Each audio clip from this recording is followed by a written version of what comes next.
नमस्कार विद्यार्थी मित्रांनो, आज सपोर्ट या चॅनलमध्ये तुमचे स्वागत आहे.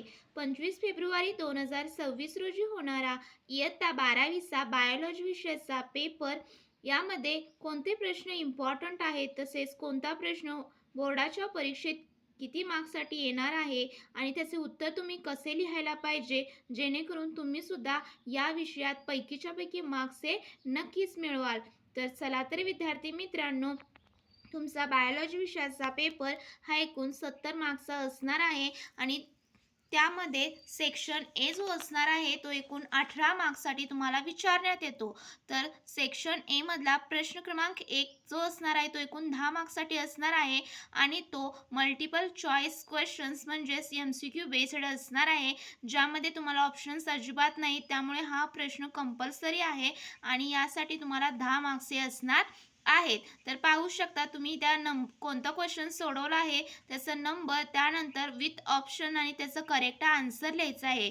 जर तुम्ही फक्त त्याचं ऑप्शन लिहिला आणि जर त्याचा आन्सर काय आहे ते लिहिला नाही तर तुम्हाला इथे 0 मार्क्स हे मिळणार आहेत. त्यामुळे तुम्हाला काय करायचं आहे, ऑप्शन विथ देअर करेक्ट आन्सरच लिहायचं आहे. इथे अजिबात तुम्हाला परीक्षेतील जे प्रश्न आहेत MCQचे ते लिहिण्याची आवश्यकता नाही. फक्त आपल्याला आन्सर विथ देअर ऑप्शन्स असं लिहायचं आहे आणि हाच फॉर्मॅट करेक्ट आहे. जर तुम्ही हाच फॉर्मॅटनं पेपर लिहिला तरी ते तुम्हाला 10 पैकी 10 हे मार्क्स मिळू शकतात. त्यामुळे तुम्ही अजिबात ह्यामध्ये खाडाखोड करायची नाही आणि एकदाच उत्तर हे व्यवस्थित अगदी या MCQचं लिहायचं आहे आणि जे तुम्हाला 10 मार्क्स हे मिळवून देणार आहे आणि योग्यच उत्तर तुम्हाला काय करायचं आहे तर याचं लिहायचं आहे. त्यानंतर पहा, सेक्शन ए मधला जो क्वेश्चन 2 असणार आहे तो 8 मार्क्ससाठी विचारण्यात येतो, ज्यामध्ये पहिला जो आहे तो पाहू शकता तुम्ही 1 मार्क्ससाठी. ह्याच्यामध्ये गिव्ह अ 1 सेंटेन्स आन्सर्स, एका वाक्यात उत्तरे लिहा, अशा प्रकारचे प्रश्नही विचारले जातात किंवा डेफिनेशन्स द्या. तर 1 मार्क्ससाठी खूप सोपे प्रश्न असतात. तर पाहू शकता तुम्ही, which is the point of attachment of funiculus to the main body of a ovule. तर त्याचं जस्ट तुम्हाला नाव लिहायचं आहे की हायलम. त्यानंतर पहा, which enzyme is secreted by prostate Gland is the acid phosphatase, हे एन्झाईम आहे. त्यानंतर इनहेरिटन्सची व्याख्या बघा, 1 मार्कला विचारलेली आहे. त्यानंतर AUG codons contain which amino acids, तर फॉर्मल मिथेनॉइन अँड मिथिओनाइन हे काय आहेत तर अमिनो ॲसिड्स असतात in prokaryotics and eukaryotics respectively. त्यानंतर पाहू शकता, मेंडेलियन पॉप्युलेशन्स म्हणजे काय, तर त्याची व्याख्या देखील 1 मार्क्ससाठी विचारलेली आहे. त्यानंतर रूट हेअर म्हणजे काय, the cytoplasmic extension of the epiblema cells is called as the root hair. त्यानंतर तुम्ही पाहू शकता की mesethmoid cartilage divides the nasal cavity into right and left nasal chambers. आणि त्यानंतर which is the temporary endocrine glands in a females, the placenta acts as a temporary endocrine glands in a females. तर अगदी 8 हे प्रश्न असणार आहेत आणि यामध्ये तुम्हाला ऑप्शन अजिबात नसणार आहे. त्यामुळे तुम्हाला काय करायचं आहे तर प्रत्येक प्रश्नाचं उत्तर हे व्यवस्थित अगदी योग्यच लिहायचं आहे, जे तुम्हाला एका वाक्यात लिहायचं आहे, जे तुम्हाला 1 मार्क्स मिळवून देणार आहे प्रत्येक प्रश्न. आणि असे एकूण किती 8 आपल्याला प्रश्न सोडवायचे आहेत, जे तुम्ही असं व्यवस्थित अगदी नंबर्स घालून व्यवस्थित लिहिला तर तुम्हाला इथे तुमचे 8 मार्क्स इथे कुठेही जाणार नाहीत. त्यानंतर पहा, जो सेक्शन बी असणार आहे तो तुमचा किती 16 मार्क्सचा असणार आहे आणि यामध्ये तुम्हाला देखील 8 प्रश्न सोडवायचे आहेत आणि प्रत्येक प्रश्न तुम्हाला 2 मार्क्स देणार आहे. म्हणजे तुमचा सेक्शन बी जो असणार आहे तो एकूण किती मार्क्सचा असणार आहे तर 16 मार्क्सचा असणार आहे. पाहू शकता, तर पहिला काय विचारलेलं आहे तर हार्मोन्सची नावं विचारली आहेत की जे which is responsible for regulation of calcium and phosphorus in a blood. तर विच हार्मोन्स, तर हे 2 मार्क्ससाठी आहे. पहा, calcitonin and parathormone is responsible for the regulation of calcium and phosphorus in the blood, हे 2 मार्क्स मिळवून देणार आहे. त्यानंतर बघा, 4 सिम्टम्स विचारू शकतात. अस्कॅरेसिस, त्यामध्ये तुम्हाला ॲटलिस्ट 4 पॉईंट्स लिहायचे आहेत, जेणेकरून तुम्हाला 2 मार्क्स हे मिळून जातील. त्यानंतर मॅच द पेयर्स, हे देखील 2 मार्क्सला विचारलेलं आहे. पहा, ॲटलास 66 आणि त्याचा आन्सर बीमधील बी जो कॉलम आहे त्यातील आन्सर हे शोधून विथ ऑप्शन लिहिलेला आहे आणि तुम्हाला हाच फॉर्मॅट आहे जो तो फॉलो करायचा आहे पेपरमध्ये. त्यानंतर पहा 6 आहे तो क्वेश्चन काय विचारलेला आहे तर तुम्हाला लॉंग फॉर्ममध्ये लिहायचं आहे दिलेलं आहे ह्याचं IUCN आणि NBSचं. तर IUCN stands for international union for conservation of nature and natural resources आणि NBS stands for national biodiversity authority. त्यानंतर पहा effects of carbon monoxide poisoning. तर याचे देखील तुम्हाला ॲटलिस्ट 4 जे इफेक्ट्स आहेत ते कार्बन मोनॉक्साईड पॉइझनिंगचं लिहायचं आहे जेणेकरून तुम्हाला 2 मार्क्ससाठी हा प्रश्न विचारण्यात येणार आहे. तर पाहू शकता. त्यानंतर पहा प्रॉपर्टीज ऑफ वॉटर. तर वॉटरच्या ज्या प्रॉपर्टीज आहेत त्या तुम्हाला 4 पॉईंट्समध्ये व्यवस्थित अगदी लिहायचे आहेत जे 2 मार्क्ससाठी विचारण्यात येतात. त्यानंतर ॲडॅप्टेशन्स फॉर विंड पॉलिनेशन ह्याचं देखील तुम्हाला व्यवस्थित अगदी लिहायचं आहे. Anemophilous flowers are small inconspicuous colourless without nectar and fragrance. त्यानंतर पोलन ग्रेन्स कसे असतात त्यांचं तुम्हाला व्यवस्थित लिहायचं आहे. स्टिग्मा म्हणजे काय, स्टेमन्स, त्यानंतर stamens and stigma are expose to air currents हे देखील तुम्हाला 2 मार्क्ससाठी विचारण्यात येणार आहे. त्यानंतर पाहू शकता डेफिनेशन विचारले आणि एक्झाम्पल लिहायला सांगितले आहे. तर होमोझायगस म्हणजे काय, organisms having identical alleles for a character are called as a homozygous. आणि example tall TT and dwarf small TT. तर अशा प्रकारे तुम्हाला 2 मार्क्सचे प्रश्न जे असणार आहेत ते अशा प्रकारे तुम्हाला ॲटलिस्ट 4 to 5 पॉईंट्सच्या आधारे लिहायचे आहेत जेणेकरून तुमचे 2 मार्क्स हे कुठेही जाणार नाहीत. आणि जर तुम्ही 2च पॉईंट लिहिला तर तुम्हाला तिथे 1 किंवा अर्धा मार्क मिळणार आहे. त्यामुळे ॲटलिस्ट 1 to 5 तुम्हाला काय करायचं पॉईंट्सच्या आधारे तुम्हाला इथे सेक्शन बी हा सोडवायचा आहे. आणि यातील फक्त तुम्हाला किती प्रश्न सोडवायचे आहेत, 8च प्रश्न जे तुम्हाला सोपे वाटतात, ज्याचं प्रिपरेशन तुम्ही व्यवस्थित केलेलं आहे असेच प्रश्न तुम्ही चूज करून व्यवस्थित लिहायचं आहे. आणि ज्याचं उत्तर तुम्हाला थोडंसंच येतं किंवा तुम्ही ॲश्युअर नाही ते प्रश्न नाही सोडवले तरी चालतील, परंतु ज्या प्रश्नावर तुम्ही शुअर आहात त्याचे ॲटलिस्ट 1 to 5 लाईन्स तुम्ही लिहिला तर इथे 2 मार्क्ससाठी तुम्हाला मिळून जाणार आहेत. अशा तऱ्हेने सेक्शन बी जो 16 मार्क्सचा आपण पाहिलेला आहे. त्यानंतर सेक्शन सी जो असणार आहे तो बघा लेंदी असणार आहे आणि हा देखील किती जास्त मार्क्ससाठी म्हणजे 24 मार्क्ससाठी सेक्शन सी असणार आहे. यामध्ये पाहू शकता तुम्हाला कोणतेही 8 प्रश्न सोडवायचे आहेत आणि इथं ऑप्शन्स असणार आहेत. त्यामुळे ऑप्शनचे प्रश्न अजिबात सोडवायचे नाहीत. Only 8 questions you have to attempt any 8 questions.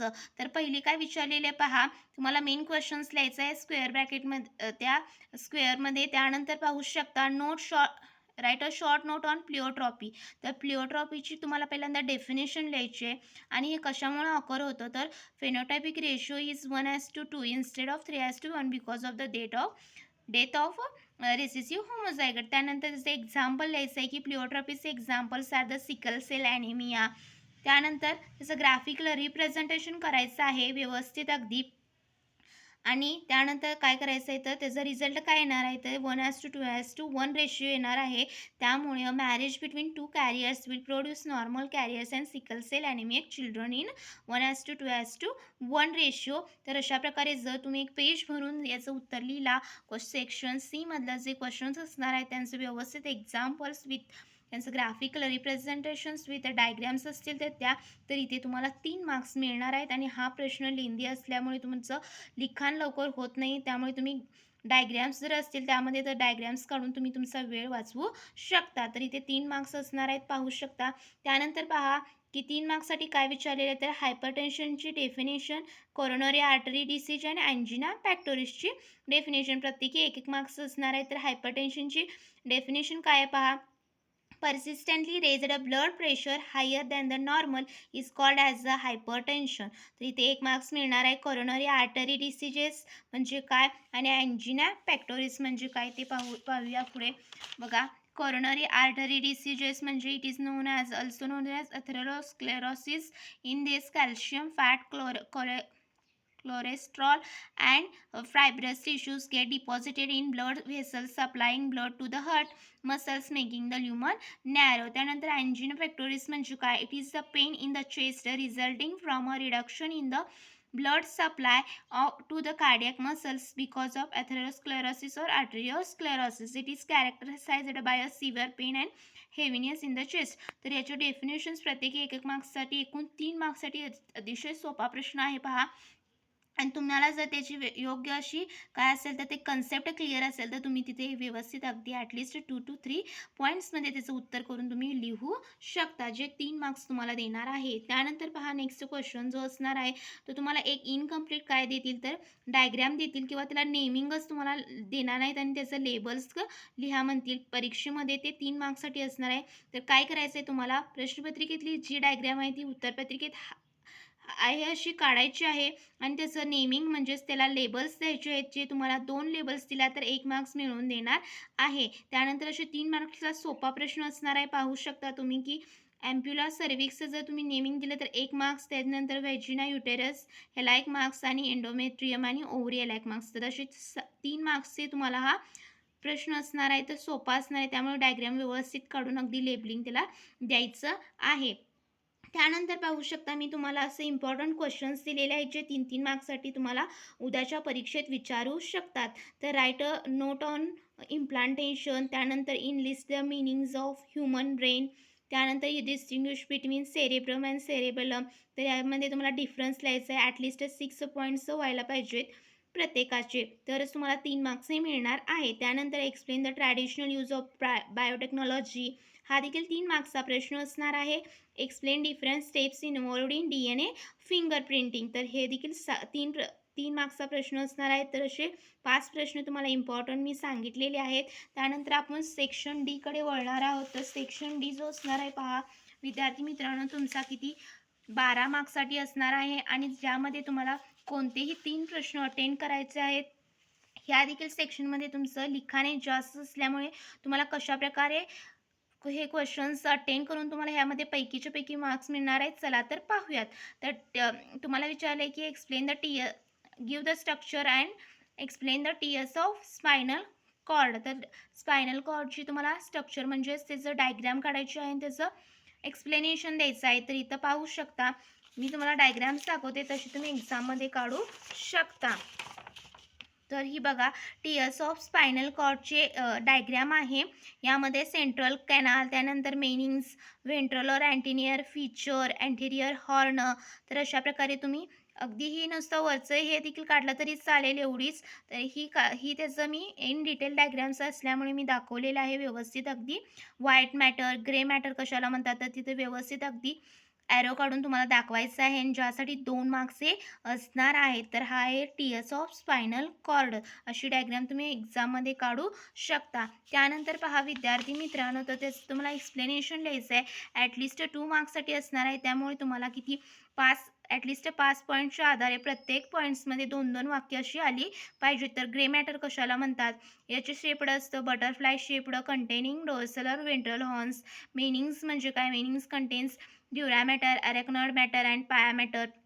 तर त्याचं एक वाक्य प्रत्येकाचं लिहिलं तरी चालेल. सेंट्रल कॅनलमध्ये सेंट्रल सेरेब्रोस्पायनल फ्लुइड असतं, तर ते कशाप्रकारे स्मॉल चॅनलमध्ये centre filled with cerebrospinal fluid that is CSF. White matter कशाला म्हणतात तर तुम्हाला स्पायनल कॉर्डविषयी असं अगदी एक पान भरून तुम्हाला याच्यामध्ये 2 मार्क्ससाठी उत्तर लिहायचं आणि ती डायग्राम्स 2 मार्क्ससाठी. तर अशा तऱ्हेने तुम्हाला किती 4 मार्क्ससाठी हा प्रश्न विचारण्यात येतो. त्यानंतर पहा विद्यार्थी मित्रांनो, नेक्स्ट क्वेश्चन असणार आहे तो explain the structure of human I. तर ह्युमन आयचं जर तुम्हाला स्ट्रक्चर विचारलं तर डायग्राम प्लस एक्सप्लेनेशन, डायग्रामला 2 मार्क्स आणि एक्सप्लेनेशनला 2 मार्क्स असणार आहेत. त्यामुळे तुम्ही डायग्राम्स जर तुम्हाला व्यवस्थित काढता येत असतील तर तुम्ही ते व्यवस्थित काढून 2 मार्क्स हे मिळवायचे आहेत आणि त्याचं एक्सप्लेनेशनला 2 मार्क्स. तर इथं पाहू शकता ह्युमन आयची जी डायग्राम आहे ती मी इथे काढून दाखवलेली आहे. तर अगदी सोपी आहे, पाहू शकता. एक्स्ट्राक्युलर मसल्स, क्लेरा कशाला म्हणतात, त्यानंतर फोवा, रेटिना, त्यानंतर ऑप्टिक नर्व म्हणजे काय, cornea, pupal, iris, ciliary muscles, lens, vitreous humour, anterior chamber, त्यानंतर कोरॉइड, त्याच्यानंतर ऑप्टिक डिस्क. तर ही डायग्राम जर तुम्ही काढली याला 2 मार्क्स तुम्हाला सहज भेटून जाणार आहेत. आणि प्रत्येक आयरिसचं एक्सप्लेनेशन तुम्हाला एक ओळी, प्युपिलचं, लेन्स म्हणजे काय, अँटेरियर आणि विट्रियस ह्युमर, चेंबर, कॉर्निया, त्याच्यानंतर रेटिना कशाला म्हणतात, तर तुम्हाला ॲटलिस्ट परीक्षेचं एक ओळी एक्सप्लेनेशन जर तुम्ही आज करून गेला तर उद्या तुम्हाला ते परीक्षेत व्यवस्थित अगदी लिहिता येईल आणि स्ट्रक्चर ऑफ आईज तुम्हाला काय 4 मार्क्ससाठी विचारण्यात येणार आहे. हा प्रश्न देखील खूप इम्पॉर्टंट असणार आहे. त्यानंतर पाहू शकता की जो explain the structure of human years, तर ह्याला देखील तुम्हाला जसं सेम काय असणार आहे तर पाहू शकता डायग्राम्स आणि त्याचे त्याचे लेबल्स द्यायचे आहेत आणि त्याचं एक्सप्लेनेशन करायचं आहे. तर malleus incus stapes are the small bones in our body, तर ते प्रेझेंट इन इयर हे सुद्धा तुम्ही एक ओळ लिहू शकता. त्याच्यानंतर त्याचं फंक्शन कसं चालतं हे देखील तुम्ही लिहून व्यवस्थित अगदी डायग्रॅमॅटिक रिप्रेझेंटेशन करायचं आहे. कॉक्लिया, बेसिलियर मेम्ब्रेन, त्यानंतर स्कॅला टॅम्पिनियम मीडिया, स्कॅला कशाला म्हणतात, त्याच्यानंतर कानाचा पडदा म्हणजे टेम्पॅनम, इयरड्रम त्यालाच म्हणतात, फेनिस्ट्रा रोट्युंडा, स्टेशन ट्यूब कशाला म्हणतात, त्याच्यानंतर पिना, एक्सटर्नल ऑडिटरी कॅनॉल. तर असं व्यवस्थित अगदी ह्युमन इयरची तुम्हाला डायग्रॅम ही काढायची आहे आणि त्याचं एक्सप्लेनेशन प्रत्येकाचं एक एक ओळी जरी लिहिला, मॅलेस आणि इंकस स्टेपस, त्याच्यानंतर टेम्पॅनम्स, स्टेशन ट्यूब कशाला म्हणतात, ह्याचं कसं फंक्शन चालतं इयरचं, तर ते तुम्ही ॲटलिस्ट 2 to 4 सेंटेन्समध्ये लिहिला तर तुम्हाला इथं 4 मार्क्स हे मिळणार आहे. तर खूप सोपा असणार आहे हा प्रश्न.